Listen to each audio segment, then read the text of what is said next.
Ready for it? All right. Thank you, Maya, Reverend Maya. Appreciate this opportunity as always to join together with you in a consciousness of the divine presence, share some thoughts, to experience your consciousness and your presence. So I appreciate that very much. And with that, I'd like us to join together for a little time of meditation. So begin by finding a comfortable position, experiencing our breathing, relaxing into this time together. As we become receptive to the divine presence together, we link our consciousness with each other, as well as with that divine presence. We teach and know and affirm there is one presence and one power in the universe, God, the absolute good.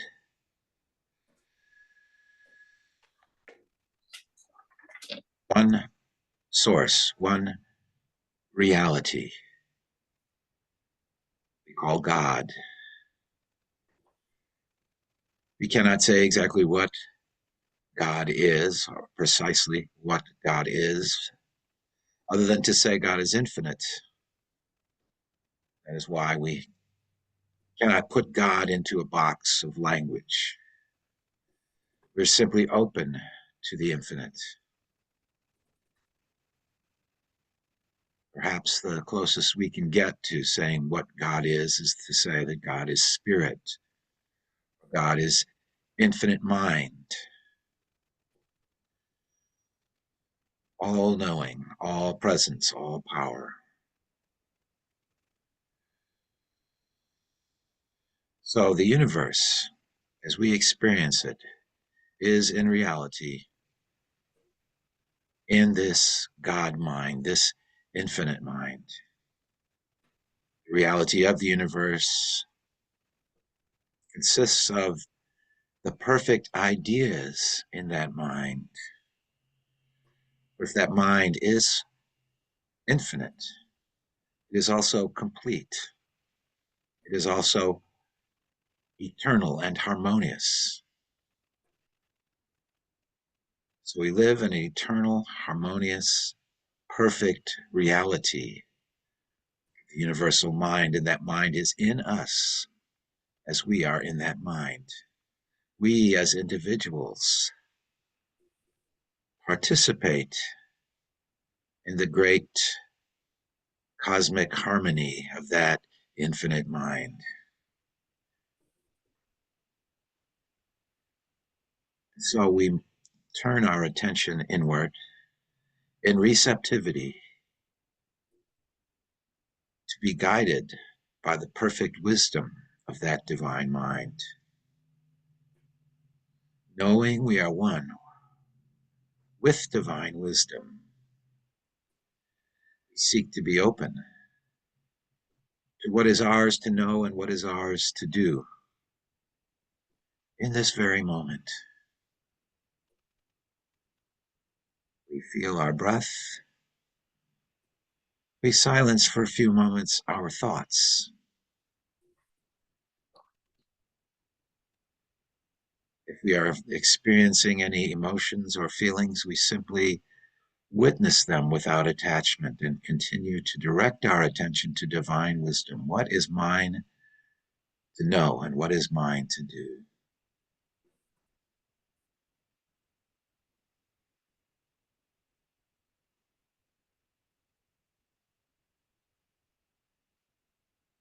Trust that this guidance will come to us in just the right moments and just the right time. For we are always one with the one, always one with that divine wisdom. And so we let it, in its own divine timing, reveal to us what is ours to do.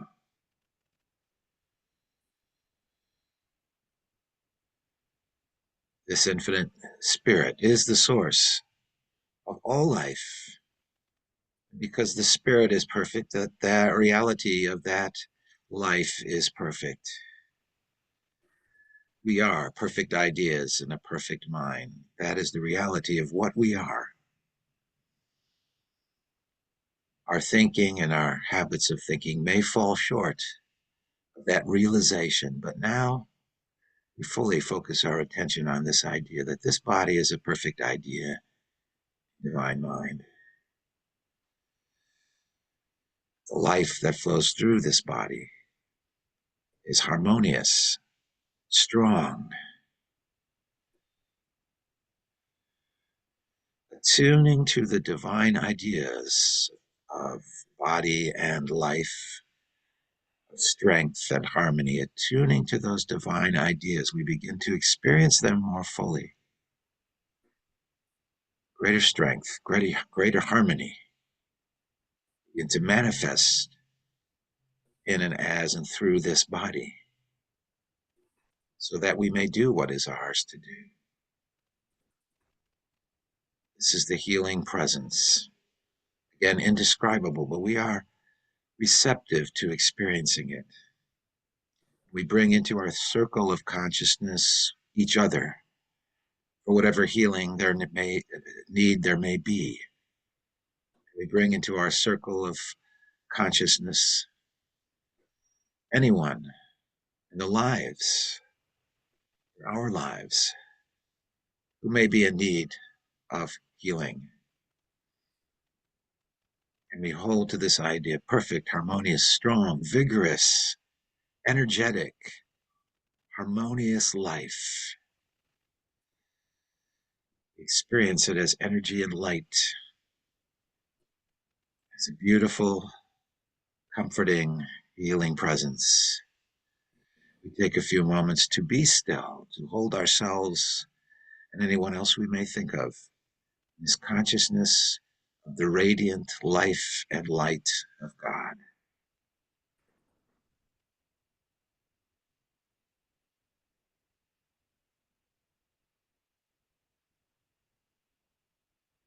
Finally, we know that this infinite mind is a source of unlimited good. We let go of limited ideas of what we can be as individuals, the good that we can experience. We let go of limited ideas about this ministry and know that divine mind is right now connecting our hearts and our minds with those in the world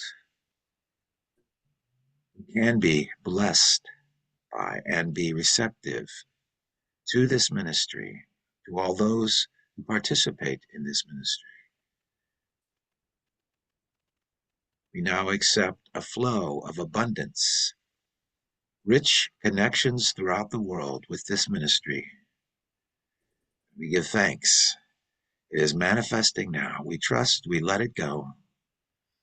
And moving forward, we do what is ours to do, trusting that we are linked with a limitless source.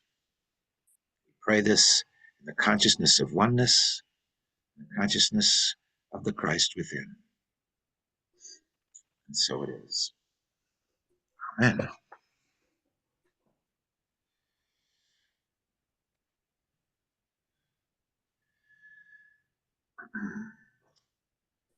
So this is another in a series of talks on what are often called our ultimate concerns.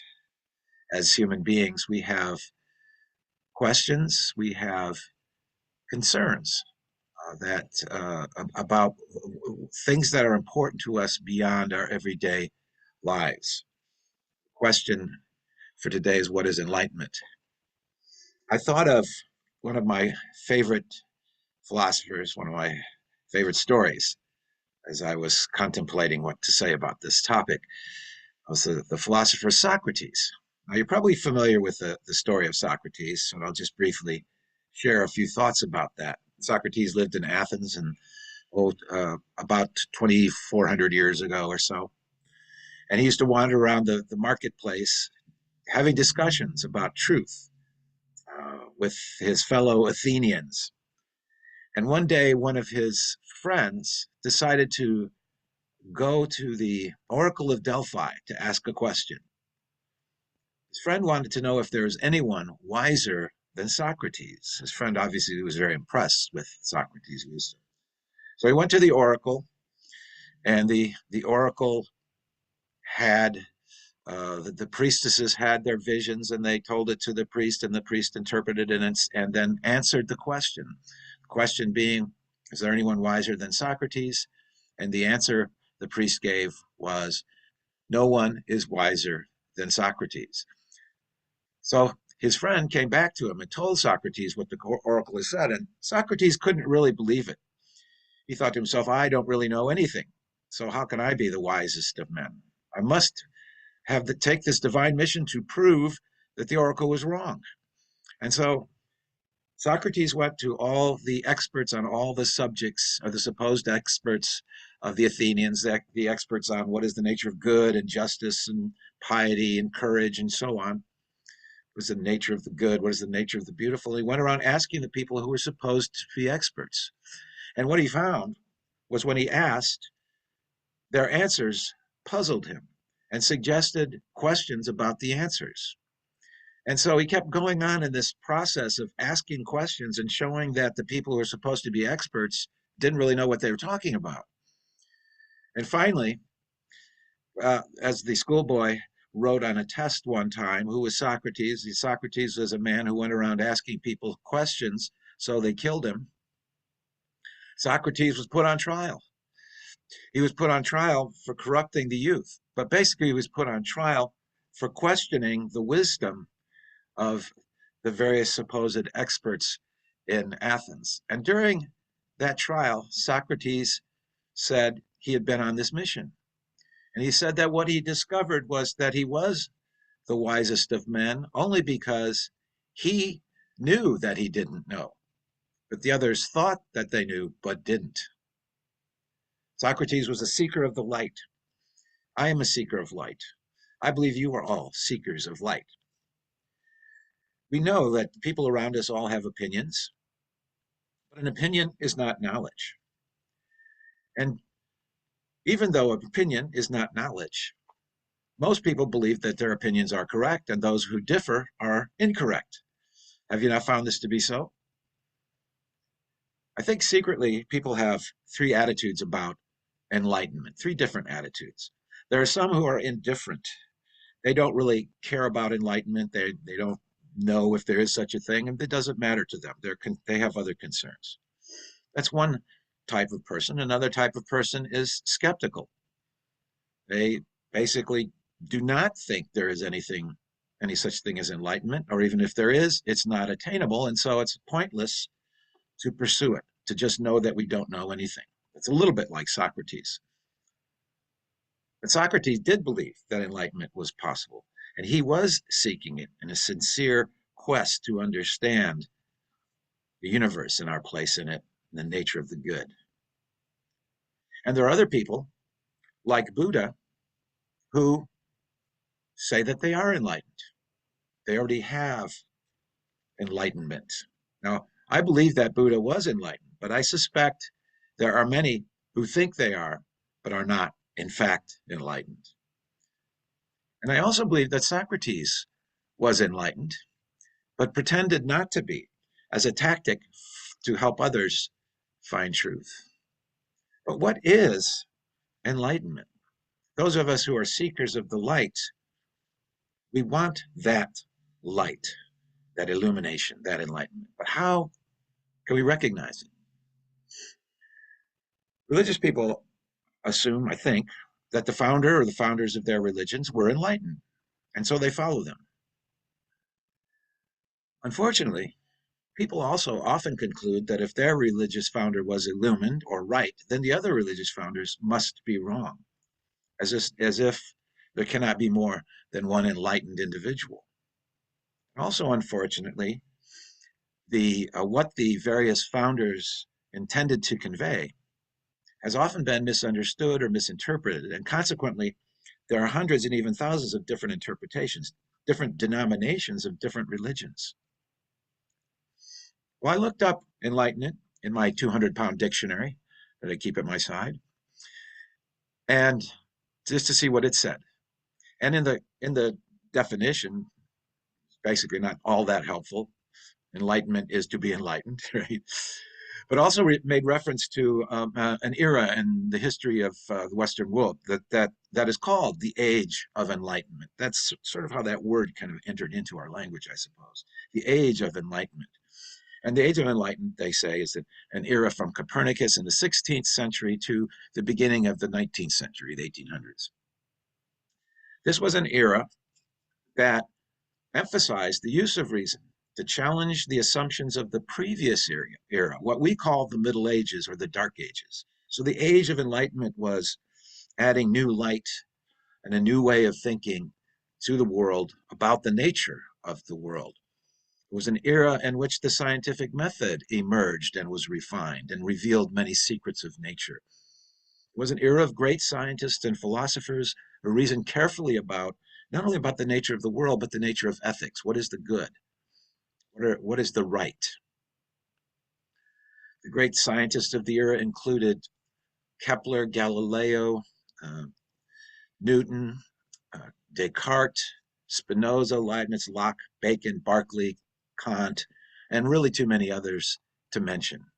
So it was an era fruitful with a variety of thought and questing for the truth. These philosophers in the Age of Enlightenment called for greater tolerance of differences, including religious differences, more freedom of thought in religion. They called for more democratic institutions. So the era of enlightenment provided an intellectual foundation for our modern world. Now, Eastern thought has had an idea of enlightenment for thousands of years. And their basic idea is alignment with the ways of nature, or liberation from nature in some cases, or union with God. So there are these ideas of enlightenment in the Eastern as well as the Western world. The Western world tends to think of it more in terms of rationality and understanding of the universe and ethics and those sorts of things. The Eastern idea is more an idea of spiritual enlightenment, a kind of achievement of union with our conscious union with the true nature of reality. It's a mystical perspective. But we also must recognize that in the West, there have also been mystics who have basically believed that same idea that we find in the East, the idea of a spiritual enlightenment. Today, I want to do something a little different than I usually do.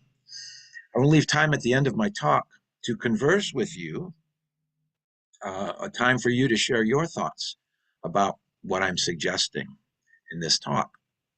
As I share my thoughts about what enlightenment is, I invite you, first of all, to think of someone or even several people that you would consider enlightened, people that you know something about their life story and what they taught and you regard as being enlightened. So while I share my thoughts, I'll invite you to consider, as you hear them, the enlightened people that you are calling to mind, to consider whether or not the description I'm proposing is accurate for them and your understanding. So I'm not telling you today what enlightenment is. Rather, I want to engage in a conversation and reflecting on it and to get your insights about what it might mean. If we are seeking enlightenment, it makes sense to learn from the people that we think of as enlightened. So here's my theory. Logically, whether you have a Western or Eastern perspective, I think there are three essential factors of enlightenment, logically. Number one, and I'll review these at the end before we discuss, but number one is enlightened people understand how the universe works. In some sense, they have maybe a higher understanding or progressive understanding of how the universe works. Number two, they understand how to align with the way the universe works, how to align with it in some sense, right? And then number three, they live in alignment with their knowledge. That is, an enlightened person must live consistently with how they see the universe works, including what their values are. So those are three basic and pretty simple things. Uh, One, they understand how the universe works. Two, they understand how to align with the universe. And three, they live according to that knowledge, right? So I'll come back to that, as I said. But these are kind of, I think, sort of three things that must be true of someone who is enlightened, it seems to me. That's what partly what we mean by being enlightened.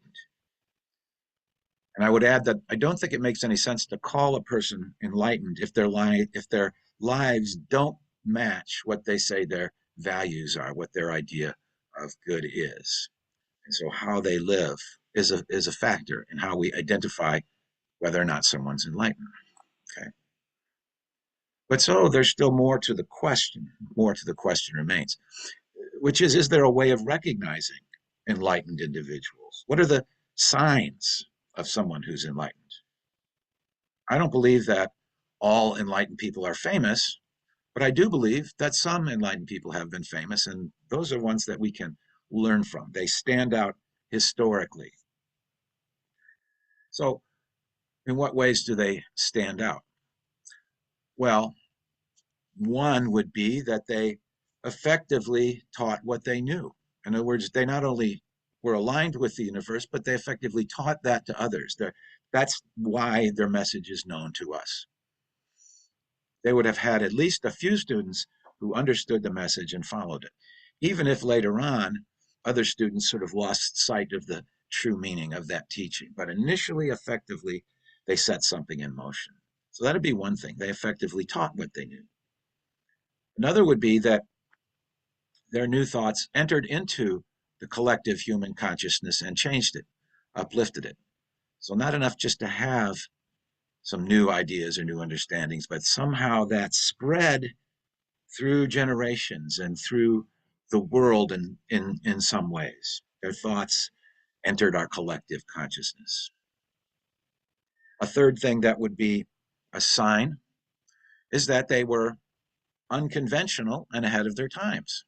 And this might seem like an odd sort of criteria, but if they were conventional, we would not have heard of them.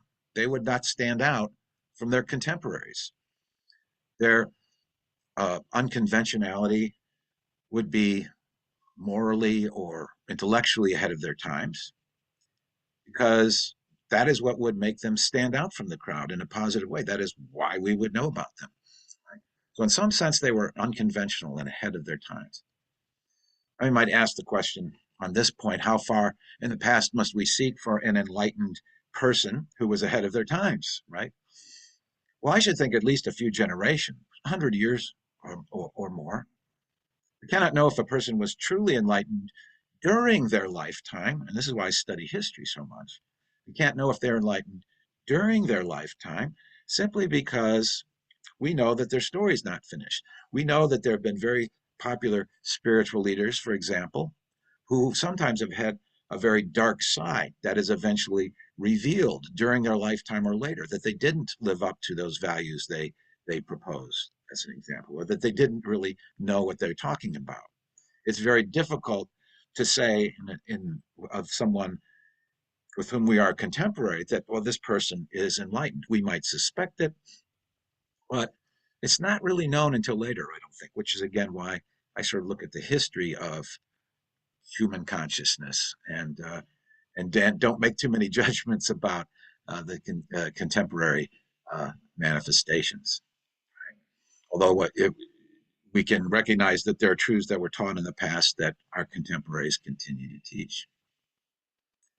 Another sign, the final one I want to mention, is that enlightened people would be influential on future generations. Not only are they ahead of their times and they teach it, but their influence continues um, into generations after them. Now, for my part, my studies and meditations have led me to believe that the founders of the great religions were enlightened based on the criteria I've mentioned. It doesn't mean I think that any or all of them were infallible, but only that their influence had a good effect within their historical context. presumably, if we progress from what they've said, we make progress from what they've said, and we move ahead from what they've said, that progress can continue. And they could be wrong about some things, but somehow that influence was positive and had some elements of truth that lift us up, that raise our consciousness, that bring us light. And I also conclude that the great mystics of the world were the most enlightened people of their times, again, based on the criteria I've mentioned. Among the mystics, there's more agreement through the ages and around the world and from different religious traditions. There's more agreement among the mystical strand or thread of religion than there is in the conventional and traditional forms of religion.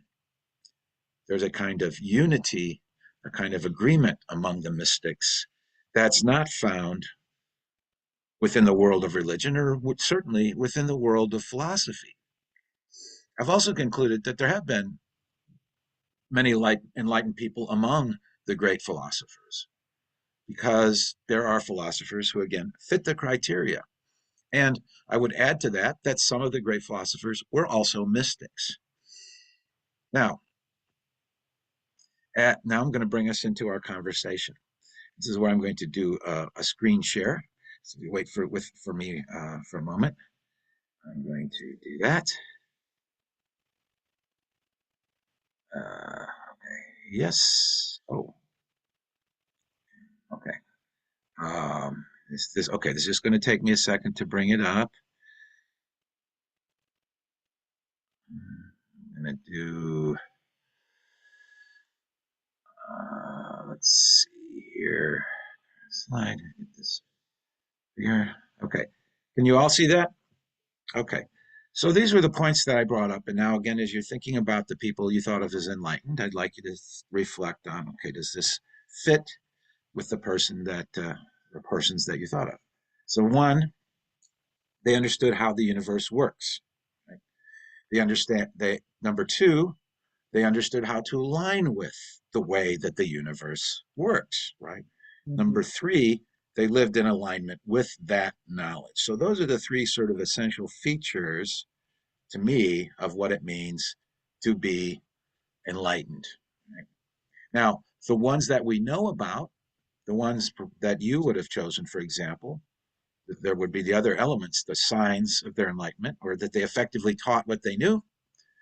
They had new thoughts that uplifted humanity, and they were unconventional and ahead of their times, and that they influenced future generations. Okay, so those are, again, a kind of review of the criteria. And then I'd like you to share, as you feel free, no pressure, to what you, the person that, or persons that you thought of when I said, who is enlightened, and, maybe comments about how they fit some of these points or some of these things that you noticed.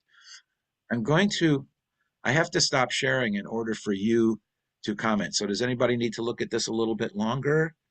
You get the basic idea. It's not really complicated. Okay, we good? All right. I'm going to stop sharing, but I can put it back up again later if you'd like to see it again. Okay, so I'm just going to ask you to, raise your hand or unmute yourself or whatever. I see I expected Maya to have a comment, so go ahead, Maya. I just have a question, actually. One of my person that I wrote down fits the categories, but is not particularly known for being a spiritual person, and that's Carl Gustav Jung. And I'm okay. wondering, in this category section, I mean, he was not, but he had quite a spiritual concept of the human person with the individuation process and the soul, but he was not known to be a spiritual guru. So I was just wondering, is it okay? Can he be on my list? Oh, yeah, absolutely. Anybody could be on your list that you want. I would agree with that. I think I hadn't thought of Jung, but yeah, absolutely. Because again, we wouldn't know about him if his thought didn't have, influence. We know about Jung, And he was unconventional the way he lived and some of the stuff he did, Yeah, yeah, yeah. Yeah, I think that's a good choice. I think he does pretty much fit that. I hadn't thought of him when I was thinking of people, but that, I mean, yeah, I'm mostly the people. I mean, most of the people I know about that or know something about are people that I would consider to be enlightened. As far on that in that Jung had a uh, Jung had a lot to say that was important. I think about the nature of what's called mysticism. Yeah. So yeah, I think he fits there nicely. Yes, Okay. Rosemary. Go ahead, Rosemary. You Yeah. need to Yes. unmute. Yes. Um, the person that came to mind is also a scientist rather than a spiritual leader Hmm. in the way we usually think of him, and that is Albert Einstein, Ah, who fulfills all of those requirements beautifully. yes, I think that's true. In fact, uh, ordinarily we think of, yeah, obviously Einstein understood something about the universe that people did not before. So that part of it is certainly the case. And I think, although I haven't really explored this too much, I think that his ideas related to morality and politics really fit with his sort of cosmic perspective on the universe, the sort of fundamental unity of everything that Right. I think there are a number of uh, scientists too that I would consider enlightened scientists, philosophers, Yes. based on these criteria. Mm-hmm. Isn't it wonderful to know that there are enlightened people in a lot of different areas, and that there actually have been a lot of people who are enlightened. If thinking of it Yes. in these terms, yeah, Yes. they help us along the way. What else? Yes, Marjorie, Yeah, for me, it would be Gandhi, Gandhi. who taught us how to get change in the world through peace, not through war and anger, which was amazing. Yes, And and used his spiritual background. Yeah. yeah, and came up with new ways to bring peace and justice, Mm-hmm.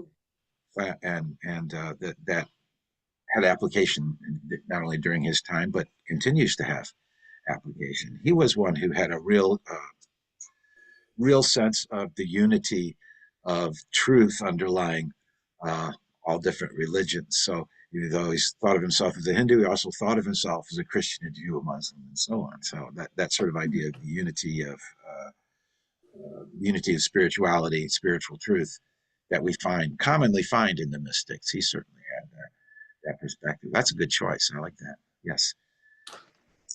Anybody think of anyone else?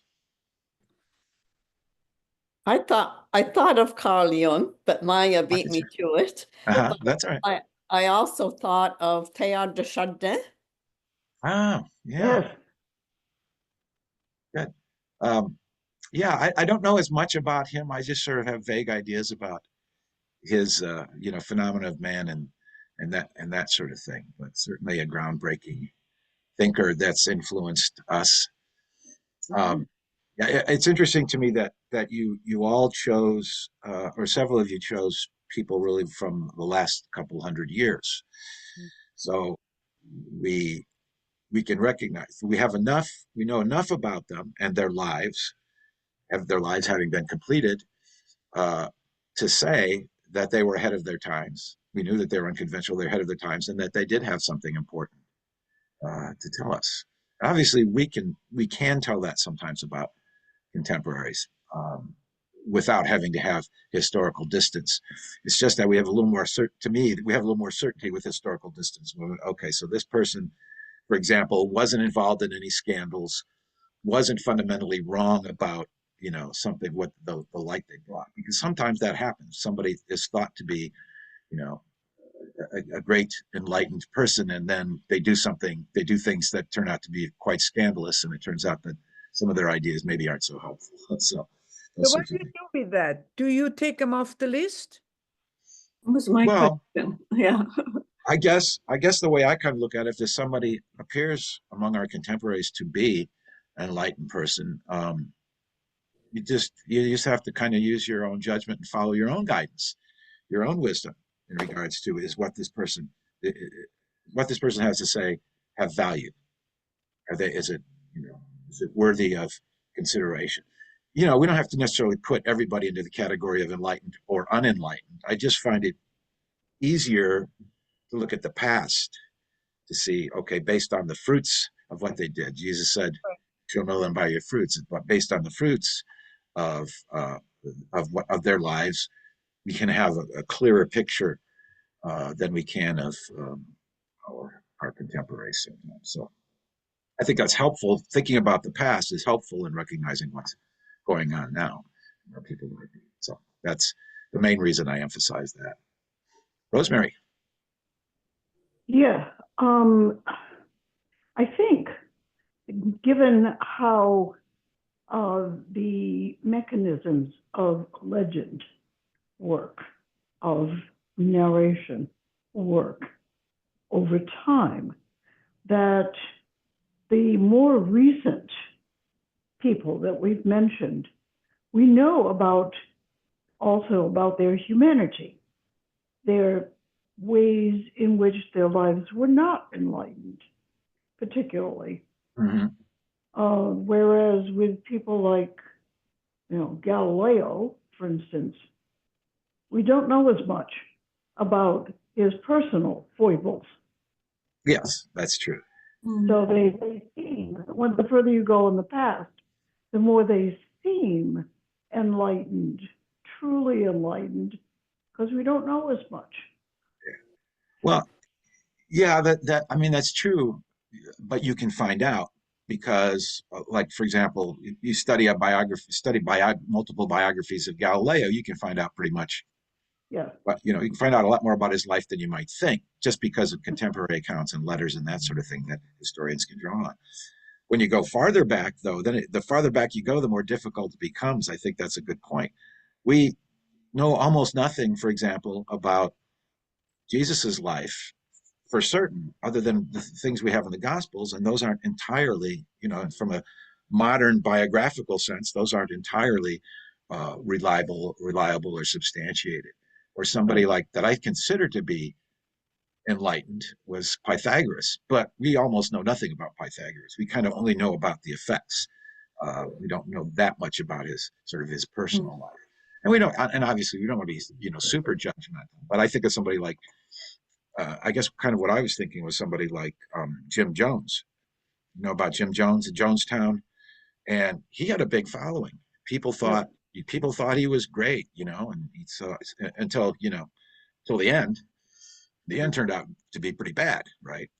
But I mean, he had big influence in his time. He was, there were the local politicians wanted to know him because he had this big following and that sort of thing. So that's kind of an extreme example, right? But just we might not approve of somebody's personal life, and that's different. That's different than them actually being criminal, for example. Say, right? Yeah. Yeah, yeah. But there's got, generally speaking, I mean, I think, anybody that's been mentioned today, as far as what we know about them historically, they lived in alignment with their values, right? As much as much as one can expect. I mean, right? And another one is Mother Teresa. She's contemporary enough that we know what her human side was, but she was enlightened. Yeah, I would agree with that. Yeah. Again, good to know that there's enlightened people in different fields. Yeah. Let's see. Debbie had her hand up for a while here. So.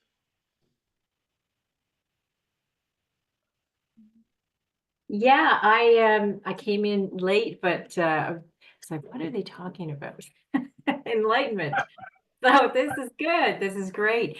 One person that I can think about and who I follow him quite a bit is Eckhart Tolle. And I think that he's definitely enlightened in like right now, and I follow him quite a bit. But one thing that he was talking about, I was listening to something and he was talking about Wayne Dyer. And I think somebody said, well, when you find out that somebody has like Jim Jones, something, horrific that happens in that situation. But he was talking about, Eckhart was talking about Wayne Dyer. And he said when he first met him years and years ago, I think when he wrote the Erroneous Zones, he said he found that there was a lot of ego there. And I know there's a lot of controversy over that book. And then he said he met him later on in life, and he said he didn't really see much ego at all and his writings, and he even admitted to himself that his writings and his beliefs changed over time as he became what I would consider maybe to be more enlightened. And I thought that was really interesting because Yeah. even though, because we're still human and they're still human, they may be enlightened, but they're still human. And that enlightenment and awareness came through. And it was a really interesting thing to think about because I've watched Wayne Dyer over the years too, and I've seen that as well. One of the reasons that I'm cautious, I guess, about assuming that someone's enlightened because they're famous is that criteria of sort of long-term effect, and that's why I kind of look to history, because if somebody's contemporary, there is no long-term effect to look at. Right? We don't know what people are going to think of Eckhart Tolle, or if he made some significant contributions beyond the fact of popularity, right? Possibly possibly his work will expand in influence. Possibly 200 years from now, nobody will remember who he was, right? Because that's just this historical flow. There have been people that were enormously well-known and popular in their lifetimes, and then kind of everybody forgets about them soon after. So that sort of not to say that they were not enlightened, just that it's difficult. It's more difficult to say it about them 100, 200 years later if they were not. Nobody knows who they were. And there are people that are, relatively unknown to most people that I would consider to be, sort of high level enlightenment. Somebody like Nicholas of Cusa, who lived like in 1400s. I think most people wouldn't know who he was, but I think he was extraordinary, and so kind of known to historians and specialists and that sort of thing, but not to the in the popular world. Probably most people in our group, that it may be that everybody's heard of Nicholas of Cusa, but you get sort of outside of that. Who's that, right? Sandra has had her hand raised for a while. I didn't see it. Thank you, Sandra, for waiting. One among the others that we could have in mind is Thich Nhat Hanh. I find yes, that he lived in a certain way, and also he has taught for Mr. Everyday, for everything in life, every moment, all the tasks, everything you're doing in a certain way of being. And many people have, I think he died, I think 1 or 2 years ago. Yeah. I don't know about that, but yeah. Yes, and Temporary. I find that very inspiring to have this way of being in the universe. Yeah. He's kind of one example of somebody I would say that's a follower of a particular tradition, and so you may not have something like new to say, but nevertheless you could say, okay, this was an enlightened person because they understood the way the universe works.